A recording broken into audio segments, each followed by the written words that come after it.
छेत्री बाहुन काटिन्छ, आलो रगत चाटिन्छ, गाईको मासु खानु पाउनु पर्छ भन्दै अभिव्यक्ति दिँदै हिँडेको मान्छेलाई हर्कबहादुर साङपाङ जस्तो मान्छेले जम्मैले चाहेको हामीले पनि चाहेको मान्छेले त्यस्ता कपुतहरूलाई बोकेर हिँडेपछि के तपाईँ कुनै दिन प्रधानमन्त्री हुनुहुन्छ? कदापि नेभर। यो नसोच्नुहोस्। धरानमा 2-4 जना फेक आइडी बनाएर उडेर बाहुन छेत्री हिन्दू धर्म मान्ने मान्छेहरूलाई गाली गलौज गरेर तपाईँको पार्टी कहिले पनि उम्लादैन। तपाईँहरूले जति पनि राम्रा मान्छेहरू हुनुहुन्छ, चाहे जुनसुकै पार्टी होस्, यदि देशको माया छ, देश बचाउने हो भने सबैजना एकजुट हुन आवश्यक छ। त ठुलो म ठुलो नभनिकन कुन कुरा मिल्दैन त्यसलाई कार्यान्वयन गरेर सबैजना राम्रा मान्छेहरू एकजुट भयो भने मात्र नेपाल बन्छ। तपाईँ जस्ता 2-4 जना दिने अनि तपाईँ जस्तो एउटा सक्षम माथिल्लो ओहदामा जान्छु भन्ने गरेर मान्छेले यस्ता नाना थिएन कमेन्ट गर्ने, यस्ता स्ट्याटस लेख्ने होइन। राम्रो मान्छेहरू एकजुट हुनुहोस् तपाईँहरू।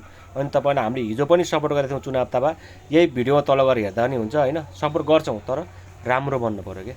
यस्ता आउरे भाउरे धुबौरे खैरे नाथे नुथे बोकेर हिँडेर हुनेवाला केही पनि छैन। तपाईँलाई सजेसन दिएको